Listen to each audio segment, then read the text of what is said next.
Sanibonani uMC Menzisitolo. Izolo ngike ngapost udaba luka Sihle Mhlongo owaboshelwa irape eboshwa ngenye intokazi esencane inomama wayo. Wagwetshwa udilika jele. Ngicabanga ukuthi nilibonile lelo daba phezulu. So bengilu-highlightile nje. Bengila-highlightile ngenxa yokuthi intombazane vele isiphumela obala yathi uSihle Mhlongo akazayenze lutho. Yethu wagcina egwetshiwe life sentence ngecala lokudlwengula. Sengichaze kaningi ke indaba yabantu ababoshiwe bagwetshwa kakhulu futhi bagwetshwa ngendlela ukuthi bawuhlala isikhathi eside ngaphakathi begwetshwa ngamacala abangawenzanga. Ngiyakhumbula ukuthi ngisaqala ukukhuluma lezi indaba abanye abantu babengayizwa kahle lento ukuthi umuntu uyagwetshwa ahamba yohlala ejele agwetshwe ngisho life ngecala isuke engalenzanga engekho ngisho lapho. Abanye ke bayebedidwa ukuthi umuntu imgweba kanjani rape, icala le rape iDNA ingekho ingazange ithathwe. Liyagweba icala le rape kahle nje futhi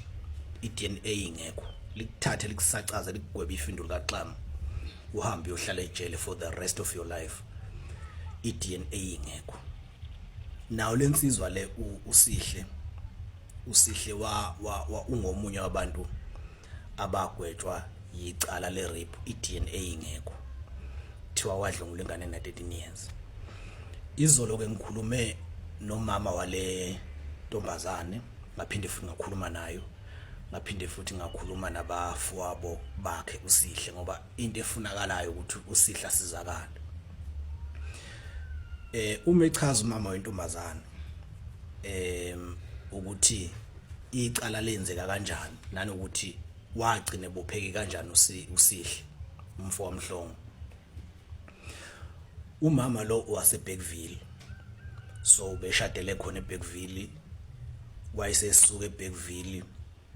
waya eGoli ngabo 2016-17 wahamba nengane yakhe eyofuna umsebenzi. Wawushiya umendo ke ngezimo zempilo wahamba wayofuna umsebenzi eGoli. Umama kaNcamisile lo ukuyena uNcamisile owabopha owenza ukuthi kuboshwe uSihle. But ngifunda abantu belalele kahle la ukuthi umuntu limgweba kanjani icala le rape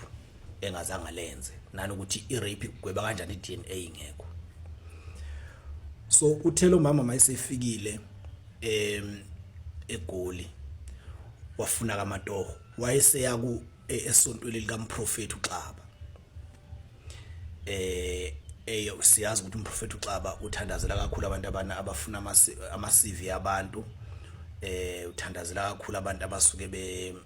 befuna umsebenzi abagula and all that. Wayeseya esontweni likaMprofeti uXaba lo mama eyonikela naye eyocela ukuthandazela uthola umsebenzi. So uma efika lapha ya esontweni wafike wathola ukuthi kanti la esontweni ngaphakathi kunabantu abahlalayo khona.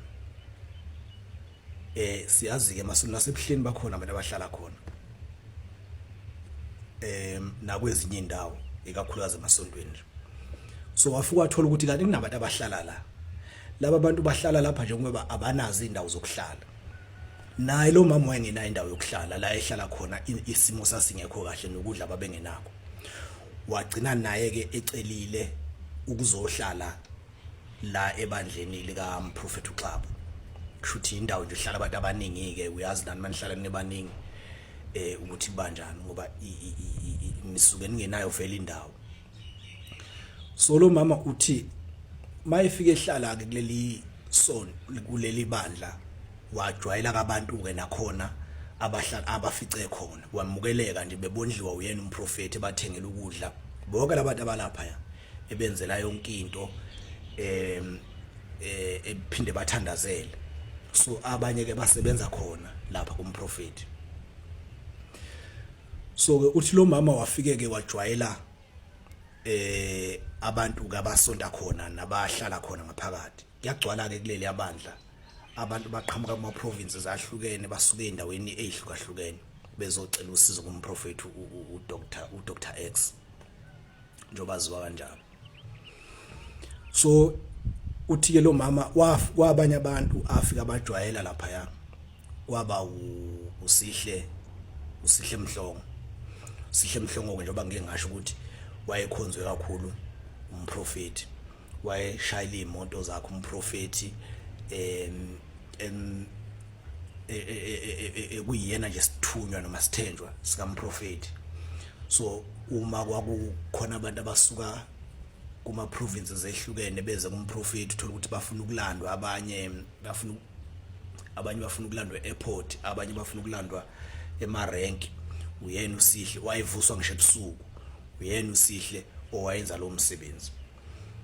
Kuthe kusenjalo usihle uthi ke lo mama mayifika lapho usihle wafike wamkhonza naye bazwana usihle nalo mama ngenxa ukuthi usihle wayethandwa izingane lezi ezincane. Angithi nje ohlezi la lo mama uhlezi nengane yakhe nabanye abantu abahleziyo la bahlezi nezingane zabo. So usihle ke wayekhonzile izingane nazo zimkhonzile ngenxa ukuthi usihle njoba kancane nje uyaphuma ngemoto uyolanda abantu kancane uyaphuma ngemoto. Kwakuthi mayidumisa imoto nje usihle sigijima izingane lezi ziyongena emotweni azazi phela imoto ukuthi uyapi. Bese kuthi uma eyeduza usihle wayehamba nazo izingane kodwa mayiyakude eyishiye ejendani ngizobuye ngimthathe wayaboye leyo umuntu nje. So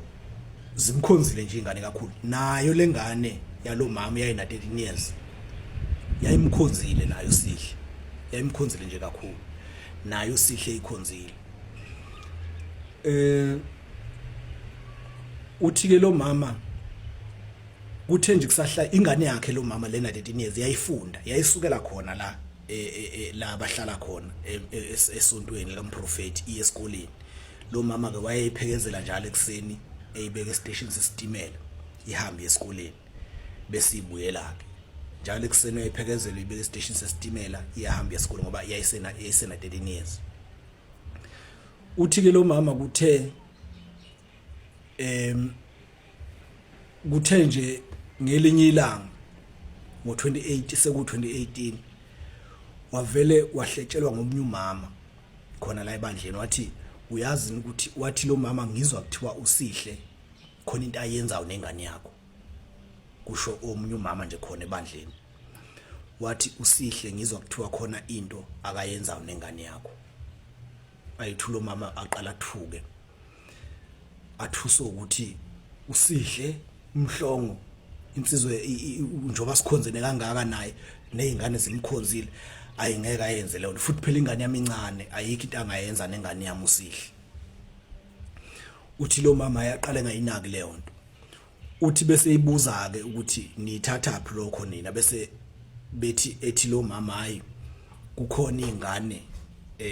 ezithi zimbonile usihle Mhlongo nengane yakho beyibhize emotweni benza ucansi. Ayi uthi lo mama bese ngithi mina ayingeke uthi eshuda ayingeke usihle ayenze leyo nto. Uthi kodwa ithuke nje yabo ngeke phela ngeke ungethuki makuthiwa ingane yakho ibonakala yenza ukuthi. Uthi kodwa bese ngithi hawo kanjani usihle ngoba phela ngeke azaye uthi nje ngathi nje ngeke azayenza leyo nto ngoba osihle ilabo abantu abathenjiwe kakhulu ukuthi noma umprofeti ethandazela abantu yibona abaseduze kaMprofeti, bona nje abaseduze kaMprofeti. So uthi lo mama aqala ayithule lento kodwa ibilokhu ikhulu kunye ukuthi hayi usihle ubonakele. Kusho izingane ezincane ezinye ezilingana nayo lengane yakhe lo mama. Ingathi yizo lezi izingane ezihle angazi kanjani noma zamhlebela lo mama noma kwenzakala kanjani noma zambona ngempela usihle noma kwenzakalana. So ke uthi lo mama ethi hayi angayinaki yena lento. Bese kuthi einsukwini kuhamba isikhashana nje einsukwini ebese efonelwa esikoleni lo mama la ufunda khona ingane yakhe efonelwa ngothisha bebuza uthisha ukuthi ingane yakho yini ingane ingabisiza esikoleni. Athuke lo mama ukuthi hawu ingane ayisiza esikoleni kanjani ngoba ingane iyeza esikoleni nje kade ngiyiphekezela njalo ekseni mina bethi othisha ngazi noma isinevikini noma isinamaviki amabili ingane ingeze esikoleni. Ethi lo mama ayingeke ingane yami mina ngiyiphekezela njalo ekseni ngiyibeka estation sesitimela ihamba esikoleni namanje nje iphuma khona esikoleni. So nisho kanjani ukuthi ingane bethi othisha awufike nayo ingane kusasa nangempela lo mama ahambe nengane aye esikoleni.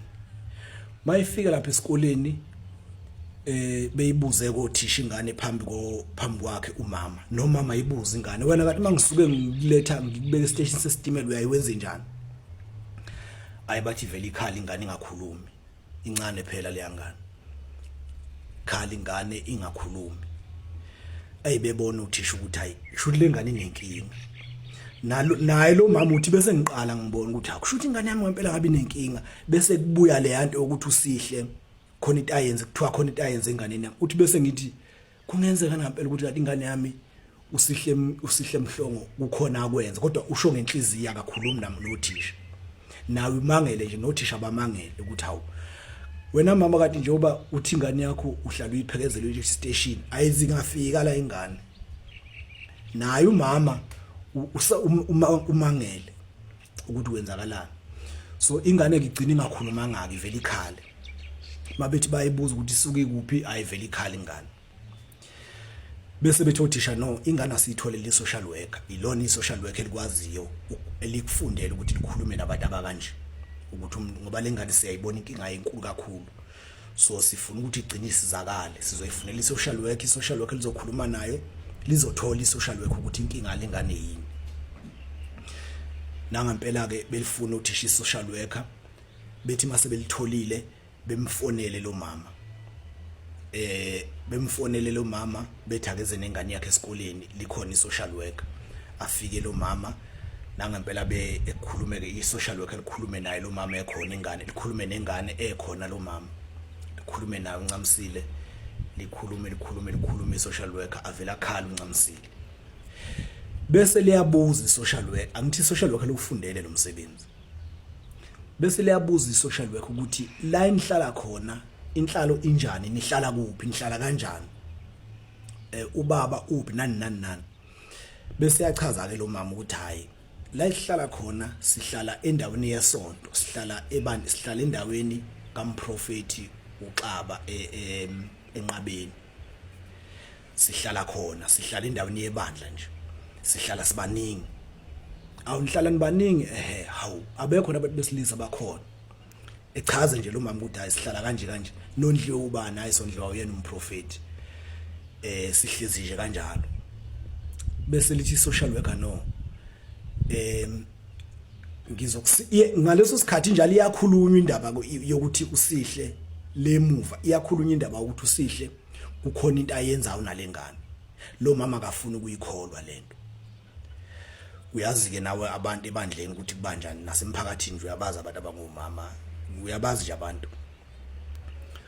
So uthi lo mama bese lithi social worker no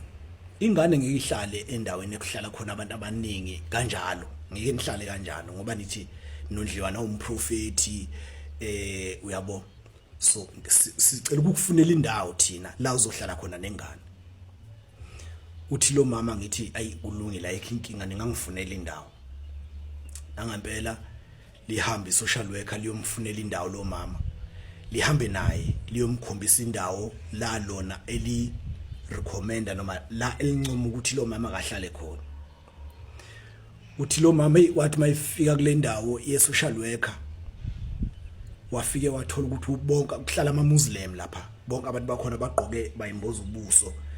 abantu besifazana bayimboza ubuso yabo nje kuhlala ama-Muslim. Uthi ayi ebona ukuthi yena ngathi ngeke azalungela la ebese buza kuleli social worker ukuthi manje yena ngoba unali isonto lakhe uzokwenza njani ngoba uyabona la ukuthi ngathi kuhlala abantu abasonto kuma-Muslim wathi social worker hayi uzohlala nje nawe. Ethi lo mama bese buza ukuthi impepho uzokwazi ukuyishisa ngoba yena ebandleni lakhe la kasonta khona iyashisa impepho isetshenziswa kakhulu. Uthi bese lithi social worker hayi noma uyishisa phela kodwa ngeke uyishise phakathi, angazi ukuthi la kodwa nje kwangathi ukushisa impepho into engavumelekile kule ndawo. Ayilo mama uthi ayiboni kule ndawo ngeke iyaphambana nje naye, akayiboni ehlala la kahle, akayiboni ehlala kahle la. Uthi bese ethi leli social worker ingeke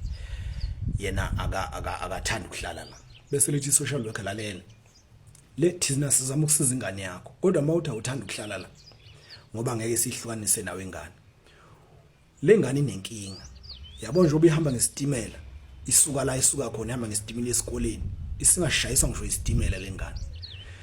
Kusangenzeka noma yini ngoba ingqondo yayo uyayibona le ngane ayikwazi ukukhuluma, iyakhala, kusho ukuthi inenkinga enkulu. Sifuna ukuyihlalisa la thina senzele ukuthi sincike kahle kuyothi mayisi right bese iyakhuluma ke. Uthi lo mama ethi ngeke ngiyakwazi ukuhlala yena. Bese ethi ama social worker lalela, uma kukhona okwenzeka kule ngane sizokuphuca yona ngoba sinelungelo thina njengama social worker ukuyithatha ingane yakho uma inhlalo yayo ingeyinhle. Vele kama social worker by law anelungelo lokuthatha ingane yakho uma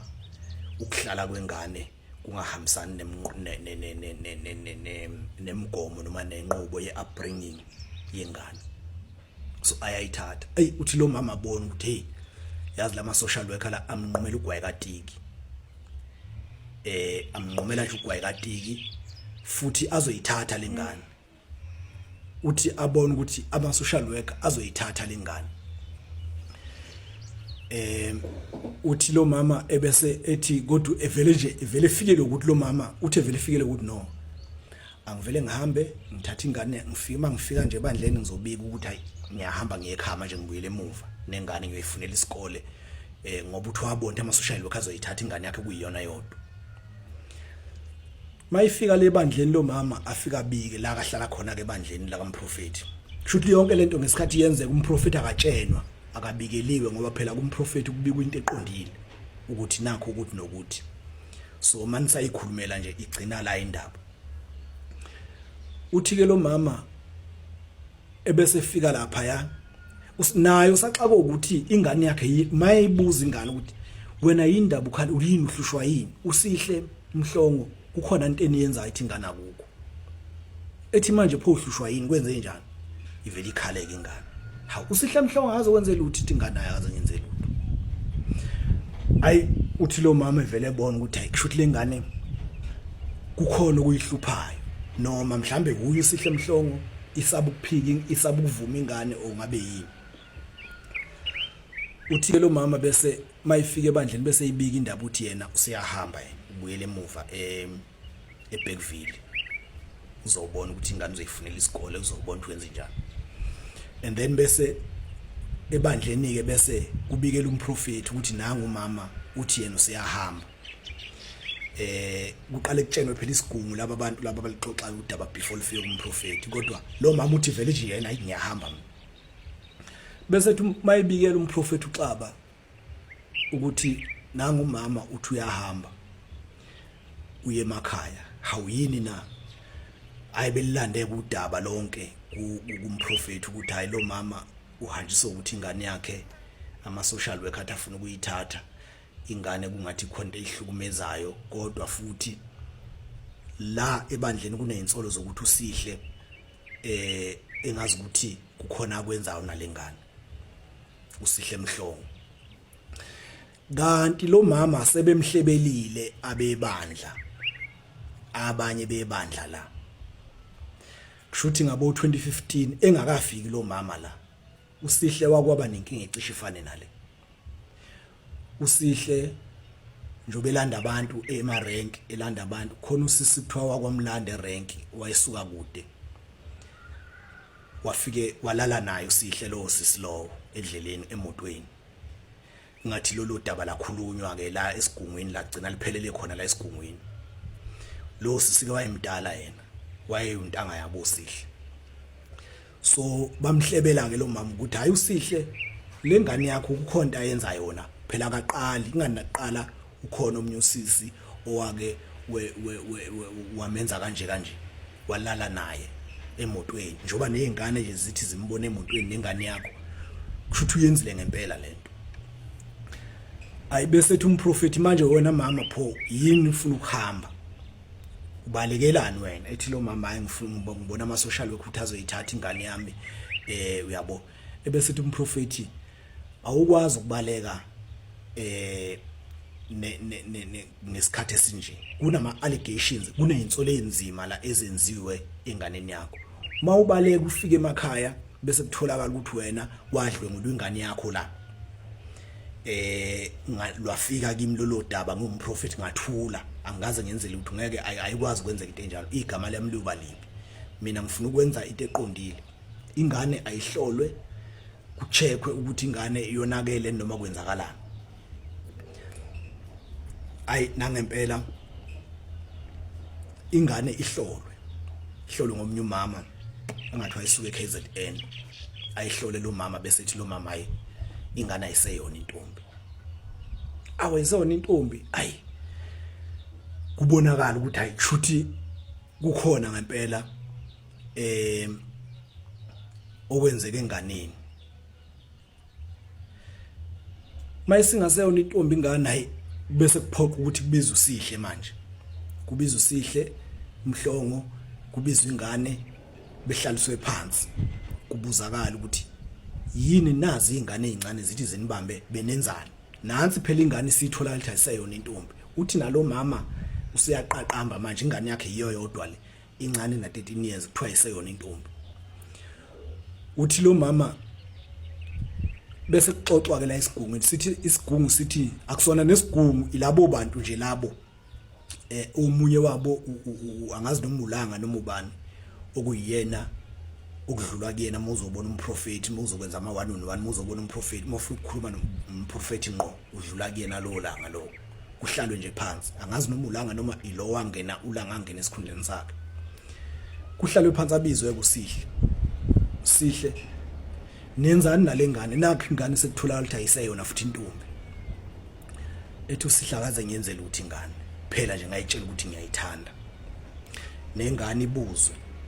ithi ingane ayo usihlakaze ngiyenzela lutho wangitshela nje ukuthi uyangithanda kuphela kukho kunya kwenza futhi akazangibamba kenzenze lutho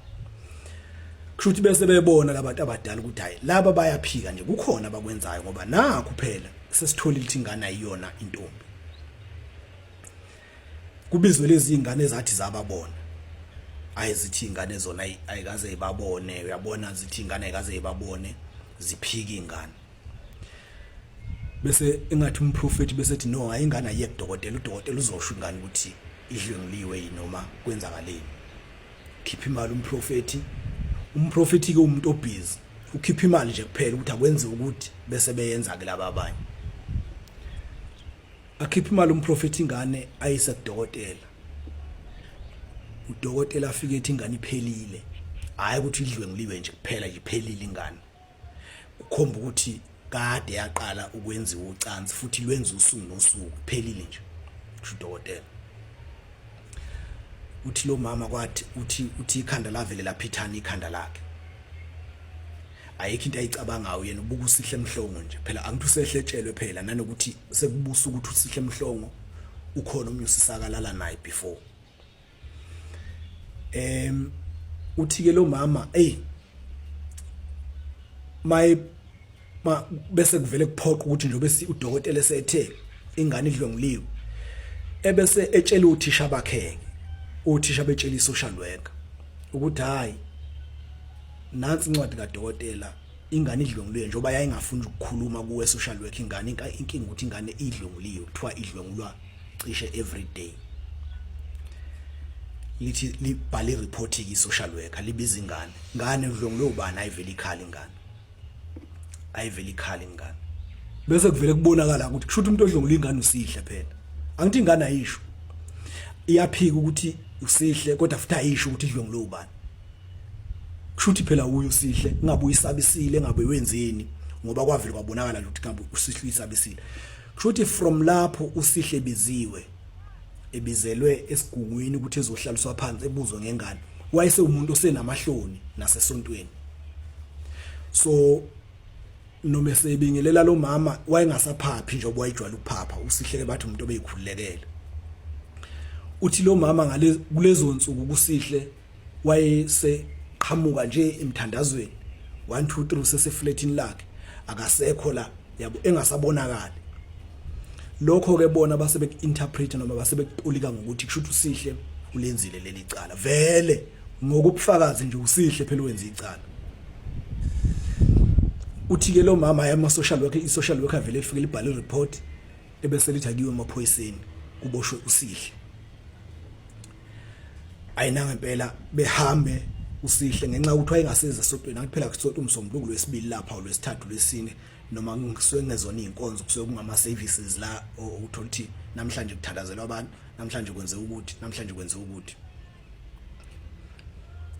kwathi ngomhla ka 30 October 2018 i-social worker lasuka nalo mama bahamba baye emaphoyiseni afika amaphoyisa I mean before umhla ka 30 October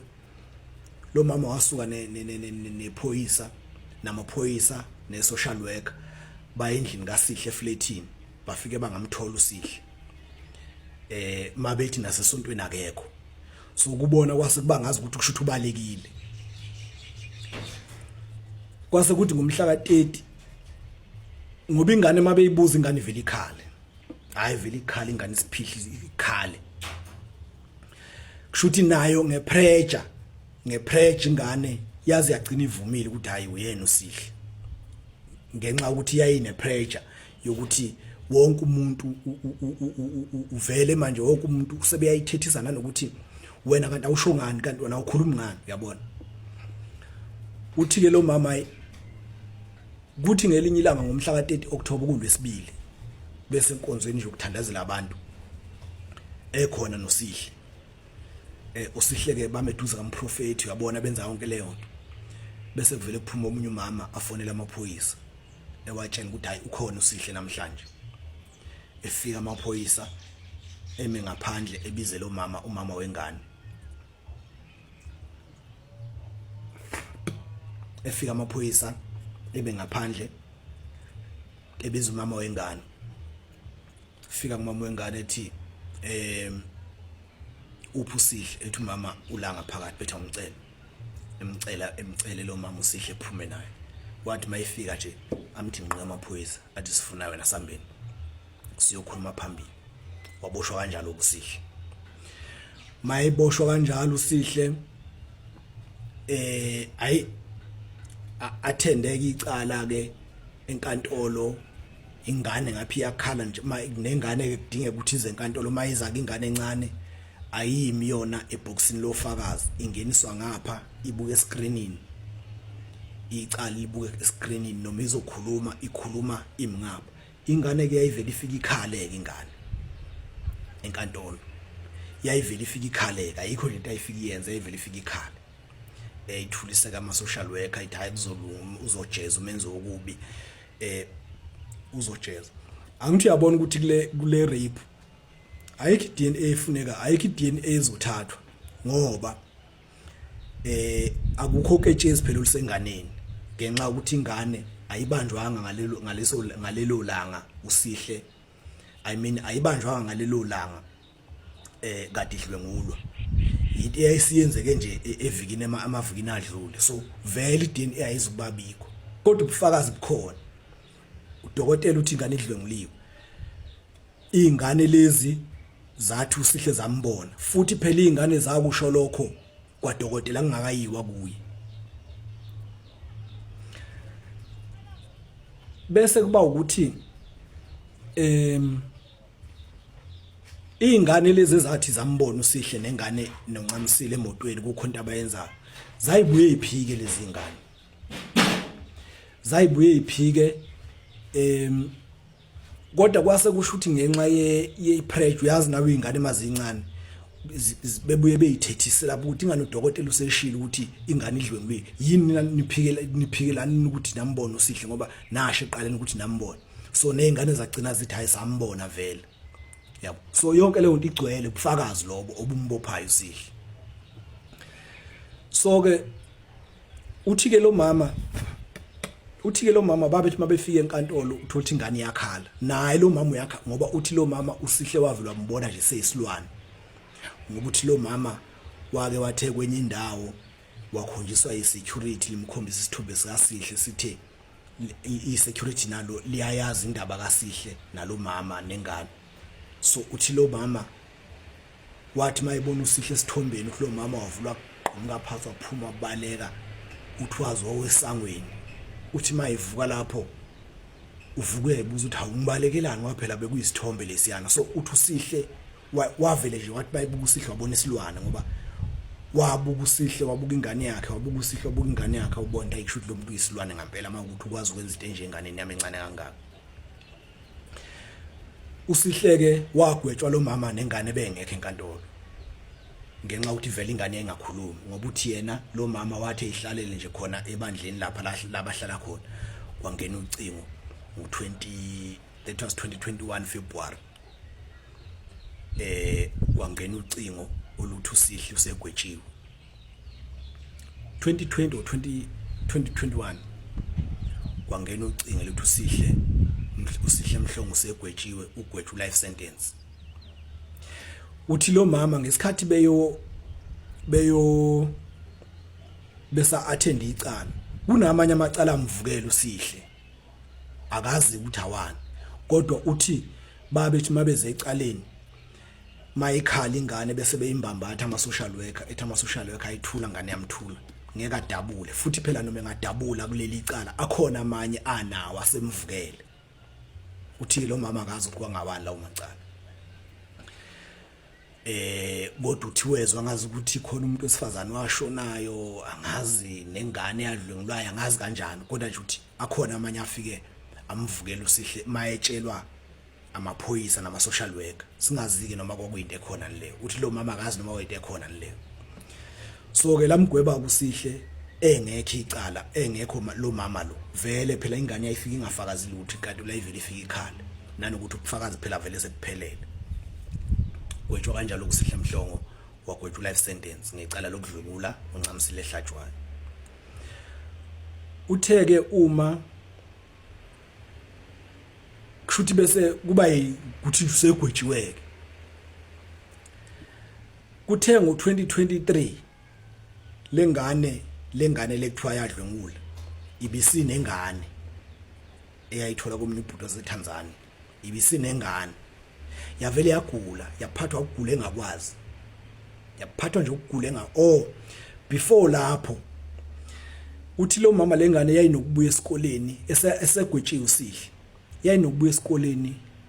ibuye ithi mama ngicela ukhonto engifuna ukuyikhuluma nawe uthi mama ngihlale phansi ngithi yini lithi ayikhuluma ithi ivele ingakhuluma ingane ayivele ikhala ingakhuluma igcina ingakhulumanga uthi kuthe ngo2023 isinengane ngoba uthi lo mama bisingasezwa nje futhi ingane yakhe kodwa ibihlonipha kodwa isibuyihambe nje ingasezwa wele ibisinendoda phela eqondile isinanengane uthi ke lo mama bese ivele igule ngo2023 lengane igule nje angazi ngathi iphambana ikhanda ngathi kunjani kodwa nje igule uthi besithi mama khona into sengokwesibili ke manje ithi mama khona into engifuna siyikhuluma ngoba njengoba ngigula nje mhlambe ngiguliswa yiyo lento engifuna siyikhuluma so ngiyafisa ukuthi siyikhulume lento ayi ezimama wayo ezoyilalela yini ngane yamkwenze njani ithi ingane uyazi lo muntu osejele akaza ngenze lutho akaza azame ngisho ukuzama ukungibamba akaze esho lutho akaze engenze lutho wagcina nje ngokuthi uyangithanda kuphela akaze zame ngisho umzamo akaze ngithinte ngisho ukungithinta akaze ngishayinisa isinqa akaze ngenze lutho nje lo muntu wagwetshwa nje wagwetshelwa ubala hawu ungani udokotela wathi wancwadi kadokotela yakuveza ukuthi wena ukhona umuntu okulalayo ithi ingane mina bengilala umfana wasesikoleni khona umfana bengilala naye esikoleni njalo futhi njengoba bengasayi esikoleni bengifike mina uma ngibeke estation sesitimela ngiyiphume ngiyele lo mfana mina ngingayi esikoleni so yilo mfana mina ebengithandana naye uyena wangilalayo nje uyena bengilala hayi kuqaleke manje ngempela hayi kuqaleke manje gidigidi umama ebike ebandleni ukuthi nansi ingane ithi akazi yenziwe lutho uSihle akaza yenze lutho hayi luthathwe kudaba nezingane lezi ezathi zibona usihle zathi zona ayazi zimbona usihle aze zimbone enza kukho into eyenze enganeni so zavuma nje basezisaba ibona ukuthi zathi zimbonile ngoba ibona ukuthi ngathi manje sezi yabo ayi kubikela umprofeti nathi ingane ithi usihle azayenze lutho azayenze lutho ayi kwathathwa ke ingane kwayiwe enkantolo lenkantolo yamgwebayo usihle bafike basho ukuthi manje lengane ithi lo muntu owagwetshwayo usihle Mhlongo akazayenze lutho kwazi kwabiwa nangapha ebandleni ukuthi hayi ingane silikhulumile iqiniso ithi umfana wayelala umfana ebefunda naye esikoleni usihle akazayenze lutho kwazi kwabiwa ebandleni kwathiwa hayi usihle uzobuya ke wele ke ebandleni babebika phela ngenxa ungazi bethi babecabanga ukuthi uma ugwetshiwe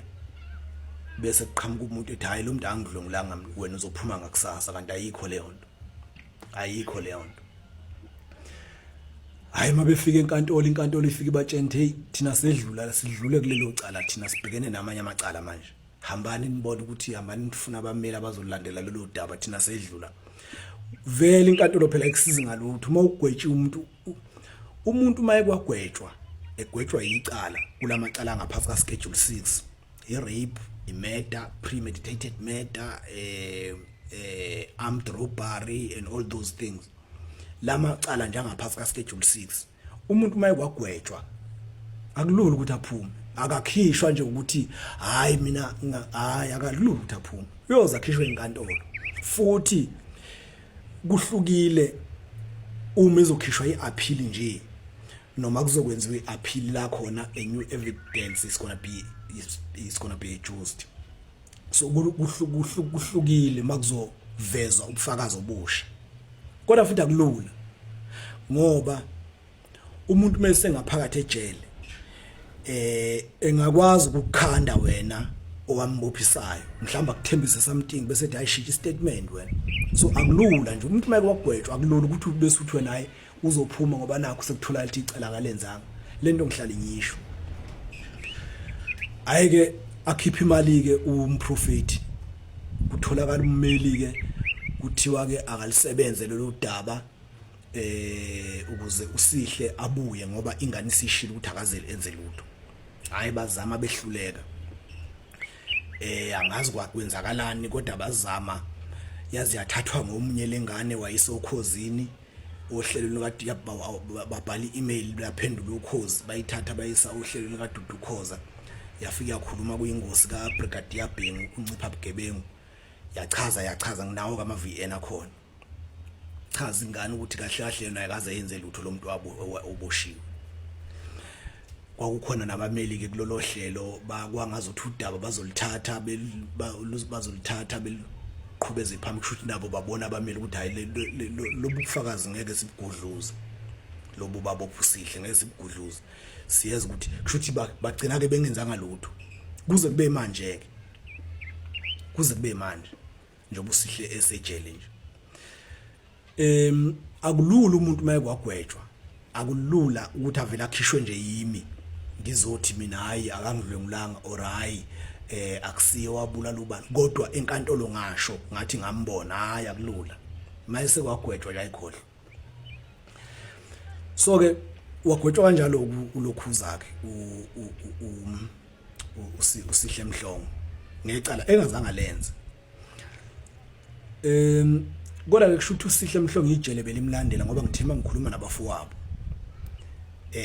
bathi abafowabo uma ngibatshela ukuthi yimapha amanye amacala uma ngibabuza ukuthi yimapha amanye amacala avukela usihle Mhlongo ngoba mina ngithola ukuthi khona amanye amacala amvukelayo ngesikhathi seboshwe bathi abafowabo alikho uboshwe nje leli cala lalengane kuphela icala lake laba khona elango 2011 2012 ungathi usihle Mhlongo waboshwa I may be wrong ngingaphambanisa ngoba bengisikhuluma nje waboshwa umngani kamama wengane yakhe shuthu bene umama wengane angazi umama wengane noma intombi leyo ntombi nomngane angazi yini ayibangiwe leyo ntombazane leyo umngane wentombi kaSihle yavela yathi uSihle sedlongwe ingane yami waboshwa ingane encane waboshwa uSihle Mhlongo wahlala insukwana ngaphakathi ayikwatholakala ukuthi ayikho lento wadedelo laphela lelocala so ilelo cala ayilake lambopha nalo elangathi shu nakho ke eseboshwa kanje bafuna usizo ke kunensizwa yase Newcastle ethema ibona lolu daba silisherile yavela yafuna inamba yami yangithinta ithi kade kwasa ngimfuna uSihle Mhlongo ngixake ukuthi ngizomthola kanjani ngoba angikwazi nabantu bakuba angazi nani ukuthi kambe wayengwapi kodwa nganginaye Sun City eStoksini leyo nsizwa leyo yagwetshwa 2 years yona eyase Newcastle yagwetshwa 2 years uMhlongo ke wagwetshwa life ithi lensizwa wangichazela lonke udaba uMhlongo ukuthi yazi lengane njoba ngihamba icala kanjena nje wazi wagwetshwa babe inkantolo yase Boyzini angazi noma eBoyzini noma yikuphi eGoli wazi wagwetshwa uSihle ithi wangichazela mina ukuthi uSihle akazalenza icala ithi lensizwa kade kwasa ngimfuna uSihle sengiyabonga ukuthi sengimtholile itheke izokhuluma nama members enkampani yabo bazama ukuthola ummeli sebekhulumile naye ummeli washo ummeli ukuthi ufuna imali engaka uzolilandelela udaba so ke siyathemba ukuthi leyo nsizwa ummeli lo wake ezokuphela amandla sizolokhu nje sizamile ukuthi kugcine benzekile ubulungiswa kodwa ngibatshelile abafowabo ukuthi akulula nabangani bakhe uSihle Mhlongo bengikhuluma nabo akulula ukuthi aphume engaphuma yena kodwa hayi akulula ubufakazi nje bubula yebo icala kaze lenze kodwa ubufakazi bula akulula ukuthi aphume abanye ke sithema sikhuluma lolu daba bebengifonela abanye bethi hayi uSihle ilula into akufanele ayenze kufanele athathe afonele kubo acele ukuthi beyomcelela intethelelo uNyazini ngoba wadikilwa zidalwa wathi mayiphuma ebuhleni elandela umprofeti uXaba wayephuma ezulwini esihogweni bathi usesihogweni kufanele ayocela intethelelo lapha uzophuma abanye bathi ke umprofeti akamsizi ngani kanti ngoba uyakwazi ukusiza abantu abanye ke bakhuluma izinto eziningi nje abantu yingane zakwethu uyabona uma usuboshe wagwetshwa uma nje usuboshe wagwetshwa akuwona umdlalo mawusuboshiwe nje wagwetshwa angiphathi ke futhi mawugwetshwa life sentence akuwona umdlalo asazi kodwa amathuba ukuthi uSihle ephumelele imancane ngiwabone emancane kakhulu engaphuma yena kodwa ngiwabone emancane kakhulu ngenxa yobufakazi obuhlezi phambi angithi niyabona ukuthi umuntu limbopha kanjani icala engazange lenze kodwa ubufakazi buvele buqondane naye buqondane nje naye ngqo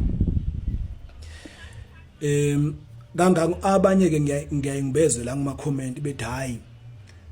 uSihle Mncube uSihle Mhlongo ngeke imkhiphe inkantolo ngoba uhulumeni usaba ukukhokha kuzofanele bemkhokhele imali eningi wengane zakho uhulumeni akasaba ukukhokha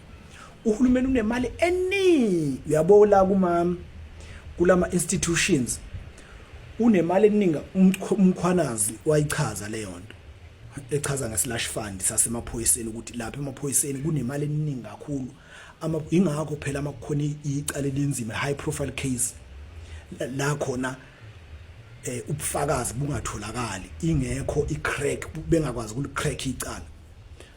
kuze kuthengwe ngisho kuze kulabantu abasolwayo kuze kuthathwe ngisho umuntu etshena ukuthi sizohamba sokuthengela umuzi ezweni elingaphandle kunemali eningi futhi angiphathi ke ku Department of Justice kunemali eningi kakhulu engasebenzi uhulumeni mawukade boshiwe engakukhipha manje ejele mawukuthi ukhishwe rightfully kwaphoqa ukuthi akukhokhela ngisho 200 million manje iningi kakhulu imali kahulumeni iningi kakhulu ayikho into esatshwe uhulumeni ukudedela umuntu just umthetho isystem enzima ukuthi kuphume umuntu ejele enzima kakhulu ngani kufana noma uboshiwe nje sekufanele uphume ejele ususiqedile isigwebo usufikile ku half usufikile nje kafu kahle sekufanele uphume awuvele nje uphume ngoba naku usufikile kafu lotho ngake ngayichaza iprocess yakhona kodwa nje ilokho engikushoyo ngiyafisa ukuthi umfo wamhlongo agcina aphumile sizophusha sibone ukuthi sigcinaphi futhi ke ngiyophinde sinibikele manje ukuthi sigcine kuhlulekekile kodwa nje siyafisa ukuthi agcine kuphumile ngenxa ukuthi icala lalingamthinti siyabonga kakhulu